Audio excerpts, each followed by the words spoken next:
Hey everyone, Avros here, back again with the Final Fantasy XII game challenge in Final Fantasy V, and last time we left off just about to start the quest to go to the last 3 meteorites and get the remaining power so we can make our trip to Galuf's world on the meteorite we were powering up.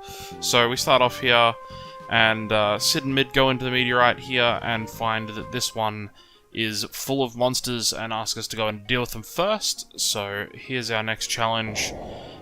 Each of these meteorites will actually have a boss fight in it, and this one is a boss fight against Titan. For this one, I actually have off-screen got the entire party affected by the float spell, as that will completely reduce Titan's ability to actually be effectual at all in this fight. What happens here is he only really attacks with very strong physical attacks. There's no real magic, but he does do an attack that is an earthquake that hits everybody in the fight for a lot of damage, unless you're floating. So the float here will actually prevent that from being that effective at all, and his single target attacks won't actually do too much damage once we get some Protect on. So Faris is here working on Protect on everybody, while Avros and Lena will work on taking care of Titan nice and quick. And there's not that much more strategy to this fight. It's just keep your party alive, do your best to get float. Easiest way to do that is I did off screen using the Beastmaster class with Faris, tame some Gaily Cats back at North Mountain, and once they're controlled in battle, you can use them to do the float spell on your party, and then everyone will be floating. That will persist through your whole run back here, as long as you don't cure it. And then he won't ever use the Earthquake attack, and you're basically immune to that. And that's the only AoE he's got, and that's, there he goes, Earthshaker that he tried to do there. That's the big trouble with this fight, and it'll cause you issues. And Titan here, also one of the summons we get, and you'll be seeing him a lot in the next section of the game, a very effective summon. And that's the next meteorite done, so we step back outside to let Sid and Mid do their business and power up the adamantite. So, all done here, and on we go to the next meteorite. So, over here at Waltz meteorite, and Sid asks us to wait outside again. They're flying around on the Black Chocobo. We've got our airship to go between these, so here we are, waiting for them to be done, and they finish up. No monsters in there, so the boss fight this time is actually these monsters that attack us on the outside. So these are one of the worst boss fights in this section of the game. The Parabolos here, not a fun fight at all. They're fairly low health per target, because you're sitting there and you might see 6 things at once and think, well, that's a kind of ridiculous thing. The problem with the Parabolos is the fact that they cast a lot of really annoying spells. So you can see I've got Silence Spellblade going on Lena. Faris there cast Silence and hit 5 of them. The 6th one actually dodged. And Avros is back in the front row, not using his Moonring Blade. He's actually got a Mage Masher dagger on there, as that has a chance on attack to proc Silence as well. There's 2 different ways to really handle this fight, as there's 2 major issues. The first being that the Parabolos can use an ability called Self-Destruct, that just does insane amounts of damage for this point of the game, and will just instantly kill your party member outright if they get self-destructed on, and don't really have much else you can do about it other than just hope it doesn't happen. You can see Lena proccing the Silent Spellblade there on the last Parabolos, so that will prevent them from using their other problems. So there's self-destruct, 1100 damage on Lena with only 700 total. Way too much damage. Party's a little underleveled here, 710, but even then, that's a lot of damage. And also they have critical attack, as you can see there, which hits really hard, with Avros being in a very bad spot there, with only 171 health. They're still all floating from fighting Titan. Lena not anymore, having died in the middle of the fight and been revived. The other problem with this boss fight is each time you kill one of the Parabolos and another one is already dead, or another group of them are already dead, they will use an ability called Arise. You'll see it a bit later on in this fight when we kill the next one. And what happens with that is that when they cast Arise, it will actually revive one of the other Parabolos in the fight and bring it back to life with full health. So if you're not prepared well in advance or can't come up with a very good strategy on the fly in this boss fight, it will go south very, very quickly. The two major ways of dealing with it is if they're silenced. There's the Mage Masher proc to get another silence there on the Pyrobolos.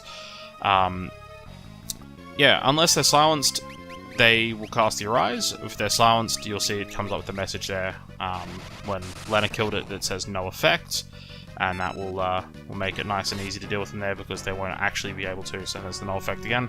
That means the spell didn't cast because they're silenced, and that'll take care of the res problem there because they won't be able to revive the killed ones again, and you'll just slowly work your way through until none of them are left.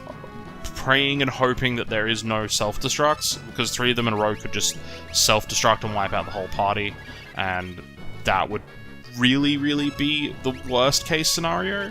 The other way of dealing with them is take something that does a lot of AoE damage at this point in the game. Summon is a good option. In this run-through, I made Galuf my summoner, which was not a smart choice, so I didn't have that as an option here. Otherwise, this fight would have been much quicker, especially if you go and do Titan first, because he's incredibly effective against the Pyrobolos.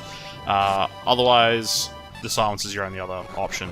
If you AoE them all down, they all die simultaneously. They won't cast a Rise because all of them die at the same time is the way of taking care of that one, which means everyone has to be doing AoE. You can't use any single target attacks, but considering my party here thrive at single targets with both Avros and Lena, best choice here was to just go ahead and run the silence plan. This is actually my second attempt at the fight for recording purposes. The first time I got self-destructed twice in a row, and then the remaining one got critical hit to death by critical attack, so it was good to get it in only 2 attempts. And that's that meteorite done, and we go to the last meteorite, the Gone meteorite from the Earth Crystal, the one that Kryle arrived on, and wait outside for Sid and Mid again to finish what they're doing, and they don't come back. So Lena and Faris get a bit worried about them, and we head back in, and here's our last boss fight before we're done with these meteorites, and we go in, and the glowing energy attacks us now, and here's the Manticore, last boss of the meteorites. Incredibly straightforward boss, can actually be affected by a lot of stuff there. That was actually, I think, an old proc, because I'm pretty sure Lena was using the Ancient Sword here. One of the things that he is affected by, Avros, now a Blue Mage again, is either Missile or Death Claw, which will reduce his health by 50%, pretty much putting him on death range immediately, and then you can just kill him. So yeah, you'll see here that Avros is just going to go for Death Claw and Missile and try and take the Manticore out very quickly. Lena's just going to keep doing damage to start with, and Faris will keep throwing out Curas to keep everyone alive. Manticore, as you can see before, did the Frost, likes to do a lot of AoE attacks, so there we go, finally proc the Missile. That took off half of his current HP, the 1100 there, so only 1100-ish health left to go, and the fight will be over. So Blue Mages have some incredibly powerful spells. You'll get to see a lot more of them from here on out now that Avros actually has Mug learnt, as you can see there, so he'll resort to using a lot more of his stuff. And with only 1100 health left, one of my favourite blue magic spells, their Thousand Needles, which always does 1000 damage, which is very good at this point in the game where stuff doesn't have a huge amount of health and gets worse as the game goes on. Makes that fight very easy, because 1100 from the Missile and 1000 Needles, that's, you know, pretty much its entire health gone in 2 spells. So, having got the energy from all 4 meteorites, you can see here that the energy is all converging onto a single point on the map, which Sid's demonstrating here on the map, and you can see that there. That's sort of a callback to Final Fantasy I. There's a point in that game where the 4 crystals sort of send their energy into a single point, which ends up being the Chaos Temple. We missed a piano, so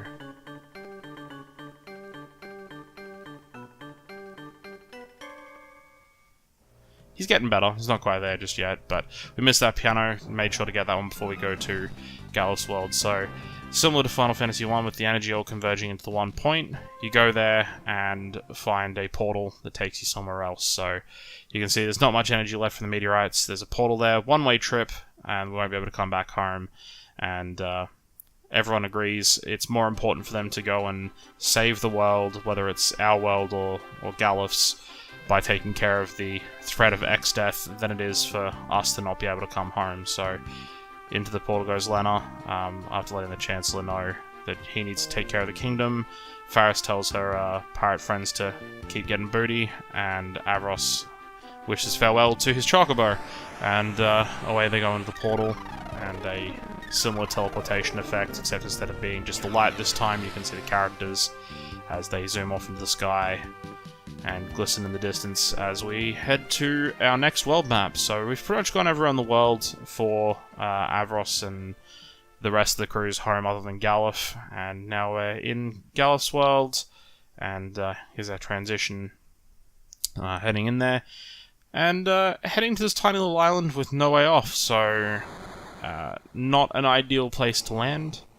Bit of a rough landing as well, with everyone face planted onto the ground there, and everyone will start waking up, starting with Avros here, and he'll go and help Lena and Faris up, and they realize they're in Galuf's world now, and they're gonna have to explore and see what they can do. So, like I said, this tiny little island, and there's no way off.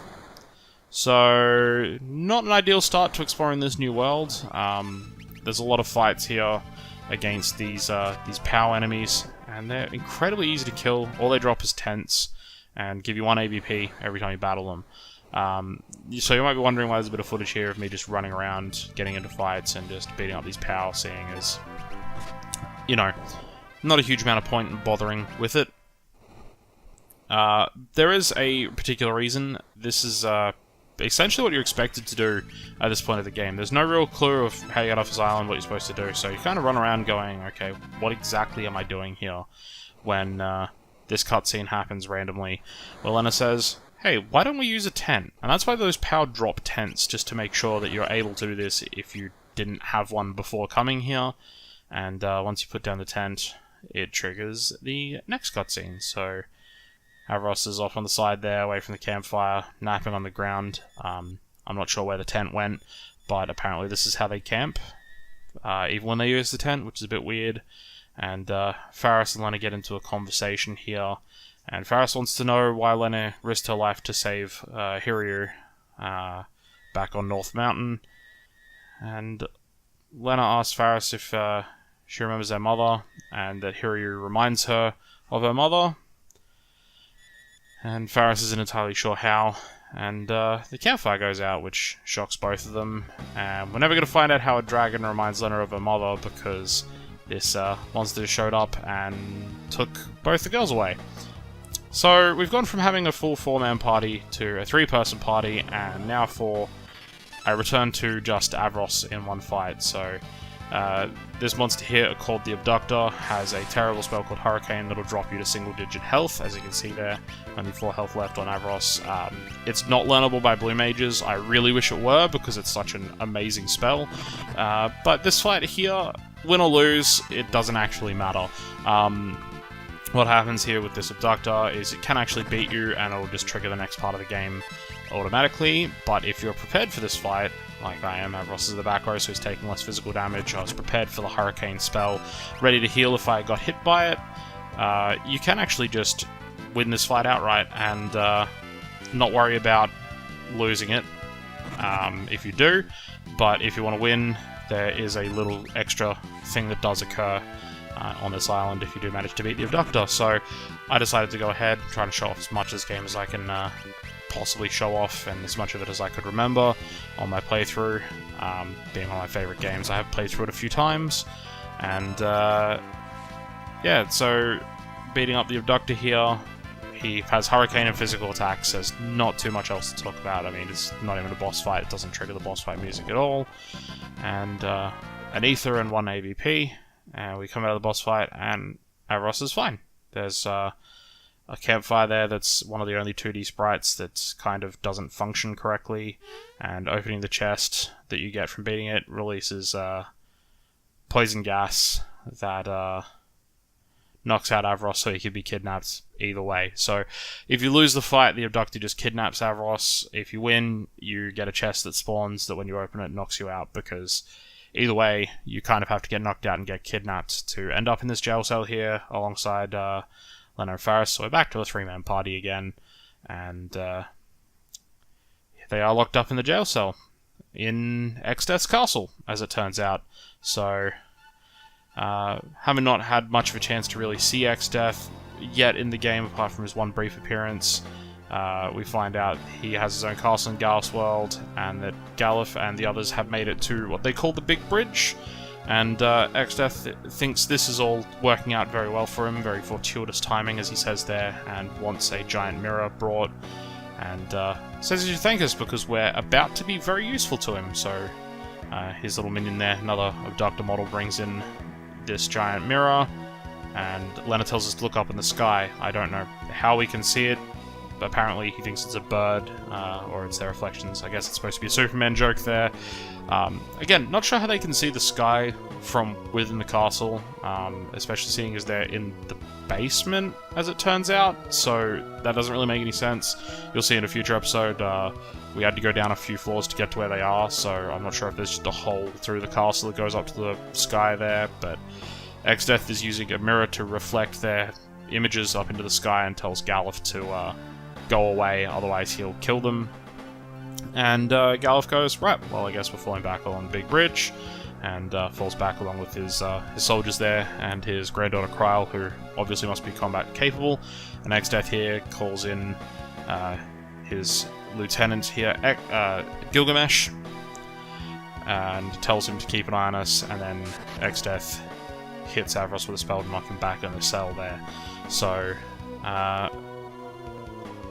Galuf decides, well, I'm going to take the Windrake and go assault the castle on my own. I won't go on the bridge, and we'll see what happens here, whether or not he can make it safe to the castle. I mean, obviously people are watching out for this army coming to assault the castle, and going in on his own, doing a sneaking mission here might actually work out more effectively, except that he just flies directly over the top of the bridge, so they should see him coming, I would think, but he manages to make it to the castle and just jumps straight off the Windrake onto the ramparts, and tells him to go back to Kryl, and the Windrake just leaves, and Galuf's stuck here now, I guess, so he's going to have to fight his way through the castle to get out. Obviously never been in Exdeath's castle, so he says this is the place, and opens up his chest here, conveniently containing all of our items and crystal shards, so he can come and give all of the gear back to the rest of the party. And that'll do it for this episode. In the next one, we will cover the rescue mission and the escape from Exdeath's castle, so catch you in the next episode.